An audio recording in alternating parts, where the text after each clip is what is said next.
Pag sinabi nating sufficiency informed, ito yung dapat verified, tapos signed by, sponsored by a House member, things like that, no? Pag sinabi naman natin in substance, edi supported yung grounds for impeachment as provided under the rules. There's sufficient evidence that support the ground for impeachment. Naharap ngayon sa kauna-unahang impeachment complaint si Pangulong Ferdinand Marcos Jr. Ito ay matapos ihain sa Kamara ng abogadong si Andre De Jesus ang reklamong impeachment dahil umano ito sa paglabag sa ligang batas at pagtataksil sa tiwala ng publiko nang isuko si dating Pangulong Rodrigo Duterte sa International Criminal Court o ICC. Hindi rin umano akmang manungkulan ng Pangulo dahil sa umano'y drug addiction. Nagtaksil din umano si PBBM sa tiwala ng publiko nang pumalyang i-veto ang unprogrammed appropriations sa pambansang pondo mula taong 2023 hanggang 2026. Sangkot din umano ang Pangulo sa graft and corruption dahil sa umano'y kickbacks mula sa budget insertions at ghost flood control projects. Milikha rin umano nito ang ICI para pagtakpan ang mga tiwaling kaalyado. Samantalang itinanggi naman ng complainant na si Attorney De Jesus na may kaugnayan ito kay PBBM. But no, I have no links with the president himself. I've never met either the president or the first lady. There's that accusation that, this is intended to trigger the one-year ban, right? What does matter to me is that there's a need to hold the president accountable. The grounds are there, and I'm looking forward to an opportunity, an avenue through which to have all these grounds ventilated. Iniendorso ni House Deputy Minority Leader at Pusong Pinoy Party List Representative Jet Nisay ang kauna-unahang impeachment complaint laban kay PBBM. Itinanggi nitong may kaugnayan siya sa kampo ni Vice President Sara Duterte. Matatanda ang kabilang ang kongresista sa mga lumagda at complainant sa reklamong impeachment laban sa Vice Presidente noong 19th Congress. Kabilang din ang kongresista sa tinaguriang contractors o may kaugnayan sa mga kontratista at narekomenda ng Independent Commission for Infrastructure na sampahan ng criminal at administrative cases.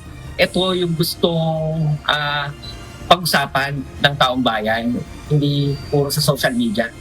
Ito ay sa tamang forum natin dadalhin. At naniniwala kami sa saligang batas, public office sa public trust, that no one, not even the president, is above the law. So sabi nga, mapanagot ang dapat mapanagot. So siguro mapanagot ang totoong may mga sala. Sorry to ask this question, pero are you working with the side of the Vice President? Ano? Ayon kay House Justice Committee Chairperson at Batangas 2nd District Representative Jervil Luistro, sapat dapat sa forma at sa nilalaman ng impeachment complaint laban kay Pangulong Marcos Jr. bago ito matalakay ng panel. Kaya lang ang task natin pagdating sa rules is to see to it that the impeachment complaint is substantial, compliant both in form and in substance. Naniniwala naman si House Senior Deputy Minority Leader at Caloocan 2nd District Representative Edgar Erice na madidismiss agad ang reklamong impeachment laban kay PBBM.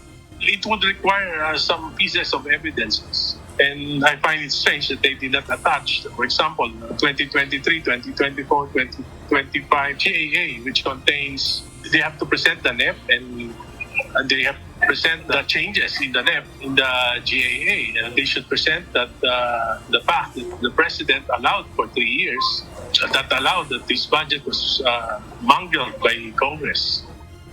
Samantala, kinumpirma naman ni House Secretary General Cheloy Garafil na natanggap na ng kanyang opisina ang impeachment complaint laban kay PBBM. Itatransmit ito kay Speaker Faustino Boji III alinsunod sa nakasaad sa ligang batas at sa mga panuntunan ng Kamara.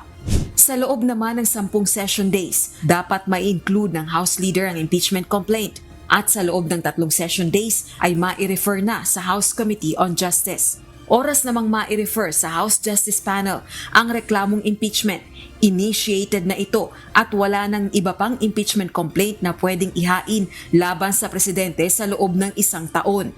Wala rin umanong impluwensya sa proseso kahit ang presidential son na si House Majority Leader at Ilocos Norte 1st District Representative Sandro Marcos. So even if he is the majority leader, and even if the impeachable officer that is complained of is his father, wala siyang magawa because ang procedure talaga is that after it is included in the order of business, then in 3 days it has to be referred to the Committee on Justice. So yun ang magiging basehan ngayon ng Committee on Justice on anong impeachment complaint that they will act on. Kasi hindi naman pwede na after it's referred, tatanggap pa ng mga bagong impeachment complaints. So yun na yung magsaset ng bar for all other complaints that may be filed within the year against the same impeachable officer. Sa ngayon, nakabreak pa ang Kongreso at magbabalik sesyon pa lang sa January 26, araw ng Lunes. Ayon naman sa Makabayang Bloc lawmakers, maghahain din sila ng kanilang impeachment complaint laban kay PBBM dahil sa sistematikong pandarambong sa pondo ng bayan, paglobo sa unprogrammed funds na ginamit umano sa maanumalyang proyektong kontrabaha at seryosong aligasyon ng kickbacks ng ilan sa Malacanang sa pamamagitan ng infrastructure projects. Rosa Licoz, UNTV News and Rescue. Diyos ang aming sandigan, serbisyo publiko ang aming pinahahalagahan.